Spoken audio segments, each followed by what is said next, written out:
Hello guys, how are you. आज का topic हर किसी के लिए नहीं है।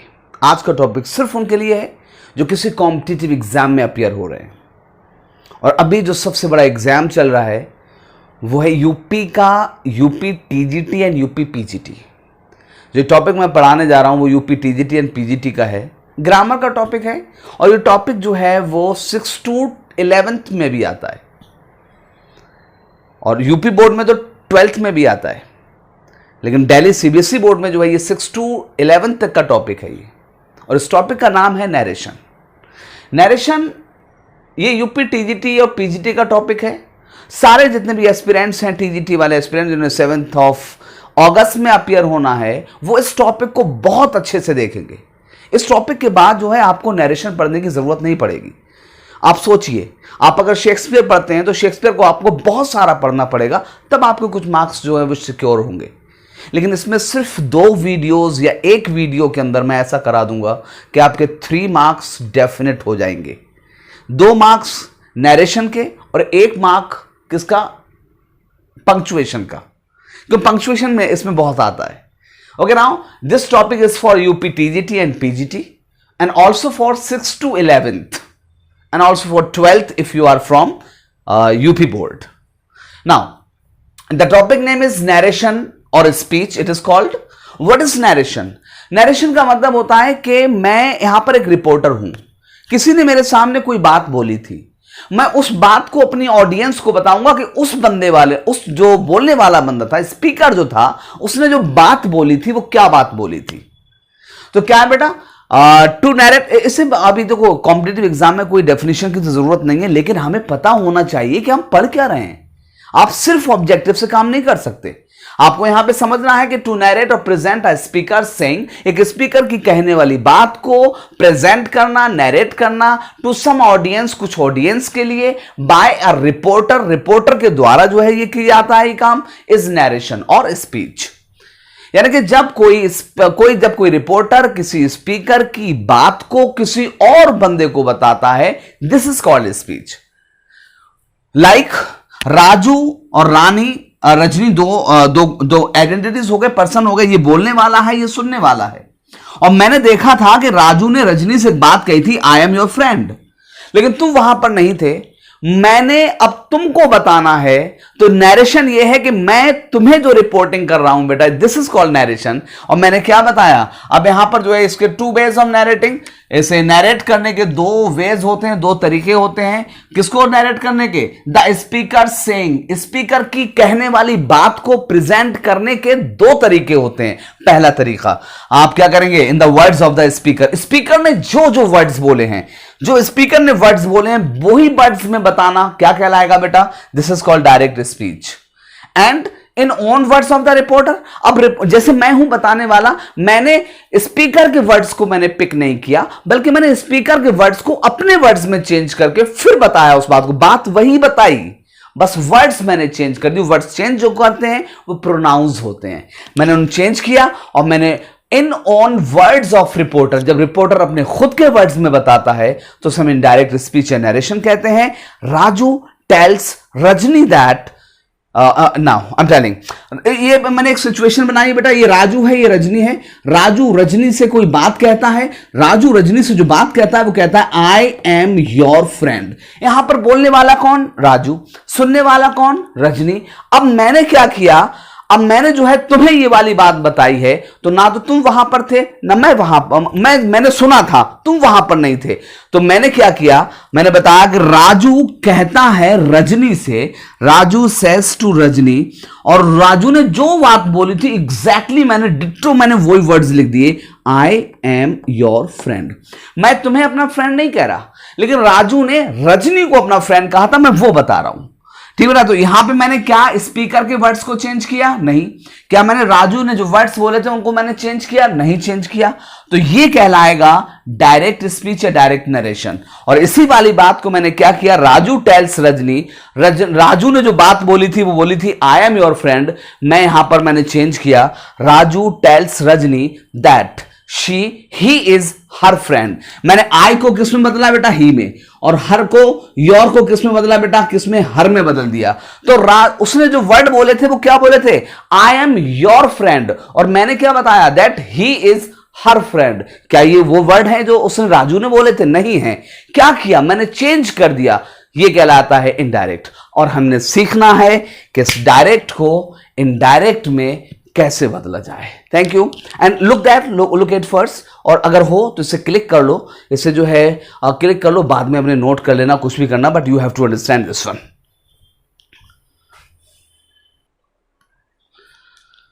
सबसे पहले हम देखेंगे कि जब हम कोई डायरेक्ट स्पीच लिखते हैं तो उसमें क्या क्या, इसका बाइसेक्शन क्या होता है, मैं इसे कैसे अलग अलग वर्ड्स में बताऊंगा ये क्या चीज है। यहां पे मैंने क्या किया बेटा? मैंने जब डायरेक्ट स्पीच को लिखा तो बेटा मैंने कॉमा, इन्वर्टेड कॉमा का इस्तेमाल किया। Comma, inverted comma begin and inverted comma and. Inverted commas के अंदर मैंने किसी बात को लिखा, ये वो बात होती है जिसे स्पीकर बोलता है। फिर बेटा जो कॉमा इन्वर्टेड कॉमा से जो पहले होता है फॉर्मेट, पहले जो हिस्सा होता है उसको रिपोर्ट की जाती है। जैसे मैं रिपोर्ट कर रहा हूं कि राजू ने रजनी से कोई बात कही है, तो मैं आपको जो बता रहा हूं कि राजू रजनी से कहता है, राजू रजनी को डांटता है, राजू रजनी से रिक्वेस्ट करता है, ये वो वाली बात है जो मैं आपको बता रहा हूं। उसने बात क्या बोली वो अलग, मैंने रिपोर्ट क्या किया। This is called reporting speech and this portion is reporting speech. Raju says to Rajni, comma inverted comma begin, I am your friend, comma, inverted commas closed. Now, comma inverted comma से पहले का हिस्सा जो है राजू सेज टू रजनी, ये है reporting speech, यहां पे रिपोर्टिंग की जा रही है। अच्छा, इसमें जो है बेटा क्या है, ये वाली चीज जो है इसमें क्या हो जाएगी? ये वर्ब है। सेज टू क्या है? वर्ब है बेटा। और सेज टू से पहले जो है राजू, तो वो कौन होगा? सब्जेक्ट होगा। और उसके बाद जो है रजनी, ये कौन होगा? ऑब्जेक्ट होगा। तो मैं क्या कहूंगा बेटा? ये वर्ब है सेज टू, सेज टू को ये कहेगा रिपोर्टिंग वर्ब। उससे पहले कौन है? Reporting subject. उसके बाद कौन होता है? Reporting object. हमें इनकी जरूरत पड़ेगी बेटा। अच्छा, फिर उसके बाद उसने जो बात कही थी आई एम योर फ्रेंड, उस वाली बात को अंदर लिखा गया है, ये रिपोर्टेड स्पीच के अंदर आएगा। इसमें आई जो है वो एक प्रोनाउन है, एम एक लिंकिंग वर्ब है जो टेंस बना रही है, प्रेजेंट है ये। योर भी प्रोनाउन, ये एडजेक्टिव है, यहां पे एडजेक्टिव होता है लेकिन प्रोनाउन है यहां पर। और फ्रेंड भी, फ्रेंड एक नाउन है। यहां पे बेटा ये प्रोनाउन नहीं, हम प्रोनाउन के तरीके से जानते हैं, बल्कि होता कौन है? ये एडजेक्टिव होता है, but this is also pronoun, ये याद रखना। अच्छा बेटा, यहां पे फ्रेंड क्या है? नाउन है बेटा। तो मैंने यहां पर देखा कि हमने कि बाइसेक्शन कर लिया इसका पूरी तरीके से। क्या क्या होता है बताइए? डायरेक्ट स्पीच में कितने हिस्से होते हैं? 2।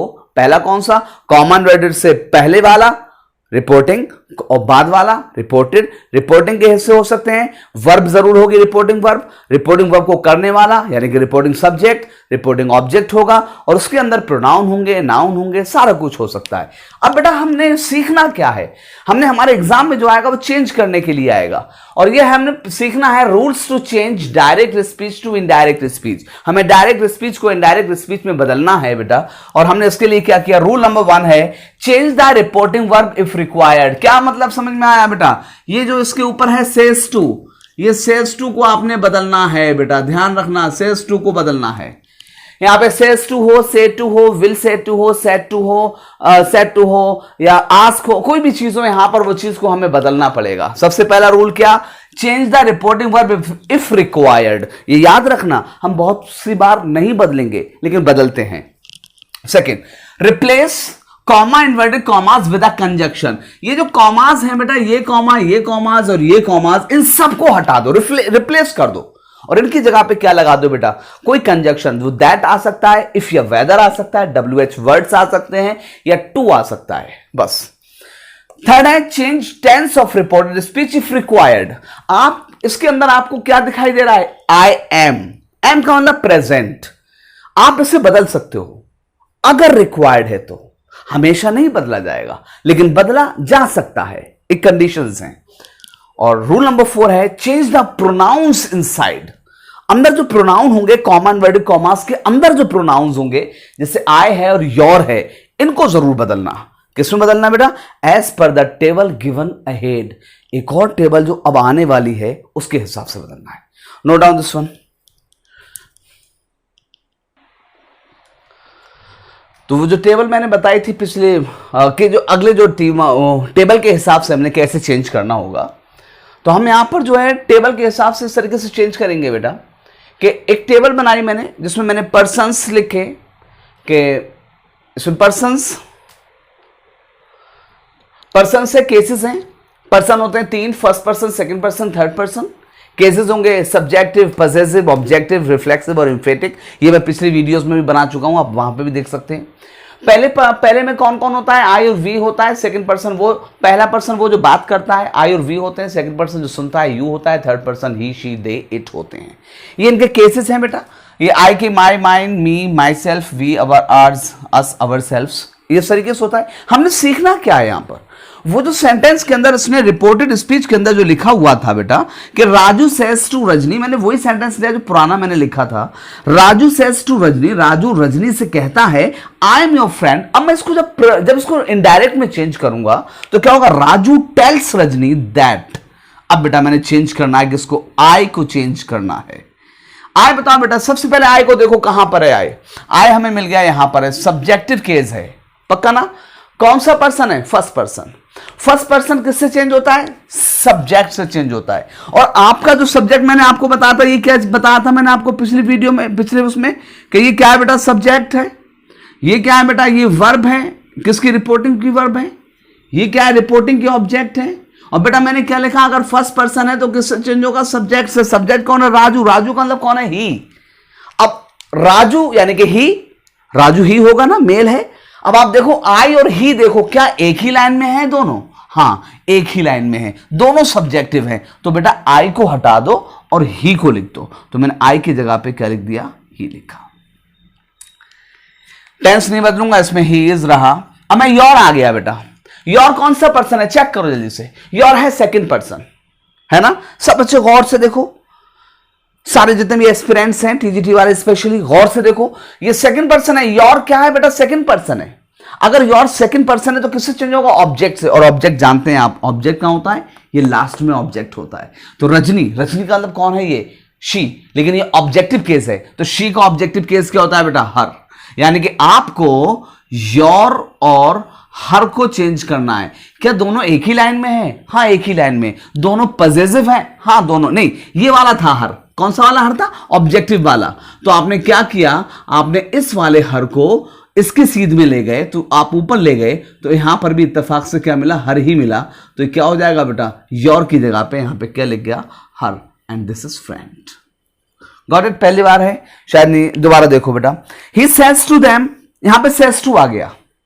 इसे छोड़ो, अभी मैं नहीं बता रहा इन्हें कैसे बदलना है।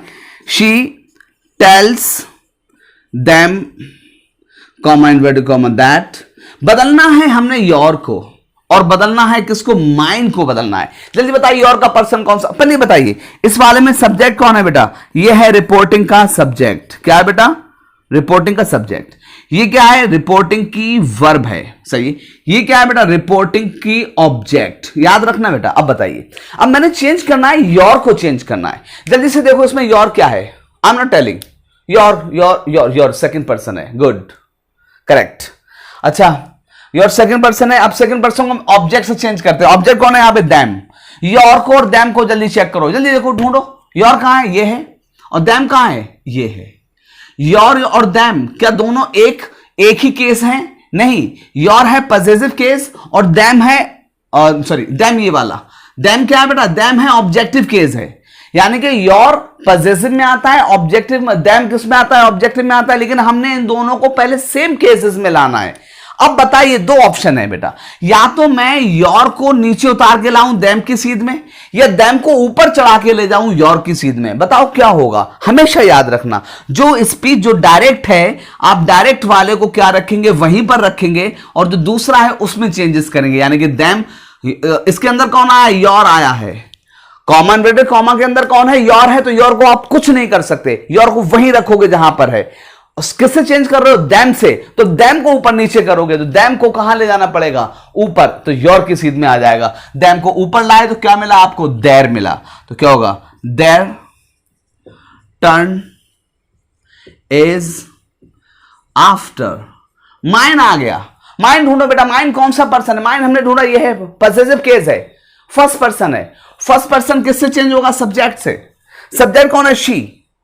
यानी आप माइन को शी से चेंज करो। जल्दी देखो, माइन और शी दोनों देखो कहां पर है। माइन यहां पर है और शी यहां पर है। क्या दोनों एक ही लाइन में है? दोनों का केस सेम है? नहीं। शी का केस कौन सा है? सब्जेक्टिव। और माइन का कौन सा है? पॉसेसिव। हमें क्या करना पड़ेगा? दोनों को एक सीध में लाना पड़ेगा। या दोनों को सब्जेक्टिव करना है या दोनों को पॉसेसिव करना है। क्या करें हम? हमने देखा इसके अंदर कौन है बेटा? इसके अंदर हमें मिला कौन सा? कॉमनवेल्थ कॉमा के अंदर है माइन। तो माइन को आप नहीं मूव कर सकते, आप दूसरे वाले को मूव करोगे, यानी इस डैम को मूव करोगे। तो डैम को किसको? शी को मूव करोगे। तो माइन के साथ में शी था, हर नहीं, तो ये माय का हो जाएगा। माइन का क्या होगा? हर्स। तो यहां पे क्या हो गया? After hers. गॉट इट ना? It's bit typical. बस यही एक चीज है जो थोड़ी सी कॉम्प्लिकेटेड होती है, otherwise narration is very easy. और आपको जो नरेशन आएंगे, आपको एक बार सिर्फ मेरे साथ ऐसे बोलना है, सीखना है, और उसके बाद narration you will be able to do that, क्योंकि वो बहुत डेप्थ में नहीं होते। हम एक 3 ऑप्शन गड़बड़ होते हैं, एक सही होता है। वो तीनों ऑप्शन खुद ब खुद दिखने जाते हैं हमें। अगर हमें थोड़ा सा भी कंट्रोल होता है ना, तो वो तीनों ऑप्शन खुद ब खुद दिख जाते हैं ये गलत हैं, और हम सही वाले को पिक कर लेते हैं। बेटा कुछ बातें, ये रूल्स बनते कहां से हैं? नरेशन के इतने सारे रूल्स हैं, ये बनते कहां से हैं? जो नरेशन के रूल्स बनते हैं, नरेशन के rules of narration depend on number 1 reporting verb. किस पे? रिपोर्टिंग वर्ब पे। Number 2 sentence of reported speech. ये चीज क्या? रिपोर्टेड स्पीच, टेंस, सेंटेंस का मतलब क्या? रिपोर्टिंग वर्ब का टेंस क्या है, ये इस पर डिपेंड करते हैं बेटा। टेंस ऑफ रिपोर्टिंग वर्ब कि रिपोर्टिंग वर्ब का टेंस क्या है, प्रेजेंट है, पास्ट है या फ्यूचर है। और सेंटेंस ऑफ रिपोर्टेड स्पीच क्या है? रिपोर्टेड स्पीच का जो सेंटेंस है वो कैसा है? अफर्मेटिव है, नेगेटिव है, या सिंपल इंटेरोगेटिव, या डबल इंटेरोगेटिव है, या इंपेरेटिव है, एक्सक्लेमेटरी है, या ऑप्टेटिव है। यस, इन सब के साथ हमें बनाने हैं। ओके ना? रिपोर्टेड स्पीच का सेंटेंस कैसा है? ये क्या होता है बेटा? Present, past, future. यहां पे बात होती है। यहां पे बात किसकी होती है? Affirmative, negative, simple interrogative, double interrogative, imperative, exclamatory and optative. You will have to understand all these things. Take a click of this one. We are coming back right now. तो हम सीखेंगे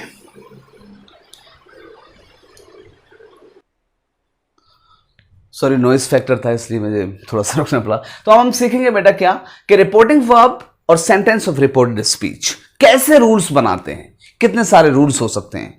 बेटा हमें सबसे पहले क्या चेक करना है? रिपोर्टिंग वर्ब को चेक करना है। I have told you reporting verb कहां पे होती है? रिपोर्टिंग स्पीच में होती है। हमने रिपोर्टिंग वर्ब को चेक करना है। रिपोर्टिंग वर्ब क्या हो सकती है बेटा? या तो वो प्रेजेंट होगी, या फ्यूचर होगी, या पास्ट होगी। मैंने प्रेजेंट और फ्यूचर को साथ लिखा है क्योंकि दोनों एक ही जैसा रूल कैरी करते हैं। हम जब पढ़ेंगे तो हम एक रूल तो ये पढ़ेंगे कि जब रिपोर्टिंग वर्ब प्रेजेंट या फ्यूचर हो, ये पहला रूल, और दूसरा रूल ये कि जब रिपोर्टिंग वर्ब पास्ट हो। तो 2 रूल हैं। तो प्रेजेंट एंड फ्यूचर दोनों एक साथ बिहेव करते हैं। जब प्रेजेंट होगा तो से होगा, से टू होगा, सेज होगा, सेज टू होगा, हैज हैव सेड होगा, हैज हैव सेड टू होगा, इज एम आ सेइंग होगा। वो सारी चीजें जो प्रेजेंट को इंडिकेट करती हैं। यहां पर क्या होगा? विल शैल से होगा, यहां पर सैड होगा, सेड टू होगा। ये पास्ट, जब फ्यूचर होगा तो विल और शैल आएगा बस। पास्ट होगा तो सेड टू होगा, सैड होगा, had sad, was were saying, ये सब पास्ट को इंडिकेट करते हैं।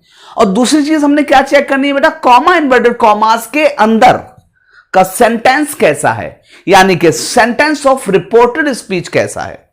इसे हम जब देखेंगे बेटा तो हमने ये अफर्मेटिव हो सकता है। अफर्मेटिव तब होगा, आप ध्यान रखना कि कॉमा इन्वर्टेड कॉमा के तुरंत बाद क्या लिखा होगा? पहले सब्जेक्ट होगा, फिर हेल्पिंग वर्ब होगी, या लिंकिंग वर्ब होगी, या मेन वर्ब होगी, लेकिन पहले सब्जेक्ट होगा कॉमा इन्वर्टेड कॉमा के बाद। अच्छा, इसमें क्या चेक करोगे बेटा कि कॉमा, इन्वर्टेड कॉमा के तुरंत बाद क्या होगा, सब्जेक्ट होगा, फिर लिंकिंग वर्ब या हेल्पिंग वर्ब होगी और उसके तुरंत बाद लगा होगा नॉट। दिस इज, आगे सेंटेंस लिखा होगा बेटा, इसमें फुल स्टॉप होगा और उसमें भी फुल स्टॉप होगा। थर्ड है सिंपल इंटरोगेटिव। ये वो सेंटेंसेस होते हैं जिन्हें हम हिंदी में क्या से शुरू करते हैं, इंग्लिश में हेल्पिंग वर्ब या लिंकिंग वर्ब से शुरू करते हैं। ये वो सेंटेंस होंगे जिसमें बेटा क्या होगा, कॉमा, इन्वर्टेड कॉमा के बाद क्या लिखा होगा, कोई हेल्पिंग वर्ब या लिंकिंग वर्ब लिखी होगी। इज एम आर लिखे होंगे, वॉज वर शुरू में लिखे होंगे, हैज हैव शुरू में होगा, डू डज डिड शुरू में होगा, will, shall, could, can, may, might वगैरह कुछ भी शुरू में हो सकते हैं। डबल इंटेरोगेटिव बेटा वो होगा जिसमें WH फैमिली भी होगा और उसके बाद सिंपल इंटेरोगेटिव, यानी कि पहले WH फैमिली होगा। जैसे ही आप कॉमा, इन्वर्टेड कॉमा के बाद देखोगे तो पहले WH फैमिली नजर आएगा, फिर कोई हेल्पिंग वर्ब होगा या लिंकिंग वर्ब होगा, देन सब्जेक्ट, देन फर्दर कुछ और होगा। फिफ्थ इंपेरेटिव सेंटेंस हम जानते हैं ये कौन से वाले होते हैं बेटा, जिसमें हम ऑर्डर देते हैं, रिक्वेस्ट करते हैं, एडवाइस करते हैं, ये वो सेंटेंसेस होते हैं। ये या तो वर्ब की फर्स्ट फॉर्म से शुरू होते हैं, डोंट फर्स्ट से शुरू होते हैं, नेवर फर्स्ट से शुरू होते हैं, बिल्कुल ऐसे ही तीनों बनते हैं लेट के लिए, लेट ऑब्जेक्ट फर्स्ट से, या डोंट लेट ऑब्जेक्ट फर्स्ट से, या नेवर लेट ऑब्जेक्ट फर्स्ट से, और एक होता है जो लेट्स फर्स्ट से शुरू होता है। 6 नंबर सेंटेंस एक्सक्लेमेटरी भी हो सकता है। इसमें क्या होगा बेटा, कॉमा, इन्वर्टेड कॉमा होगा, इसमें बेटा इसमें क्वेश्चन मार्क, इसमें क्वेश्चन मार्क, इसमें फुल स्टॉप होगा, और इसमें होगा क्या बेटा, एक्सक्लेमेशन साइन होगा। याद रखना से बेटा व्हाट और what and, how, oh, hurray, इस तरह के वर्ड्स होते हैं जो एक्सप्रेस करते हैं दुख को, सुख को, अचंभे को, हैरानी को, इन सारी चीजों को हम शो करते हैं इन वाले एक्सक्लेमेटरी में। और एक्सक्लेमेटरी के लास्ट में क्या होगा, एक्सक्लेमेशन साइन होगा।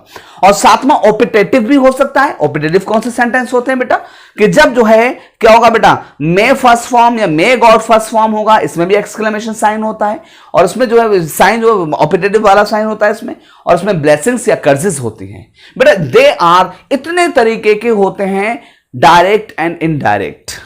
इन्हें सीखने के लिए या तो महीना लग जाता है, या सीखने के लिए हम सिर्फ एक क्लास में सीख सकते हैं। And further I am going to teach you all in one class only in the next class, and wait for my next class of narration. Thank you.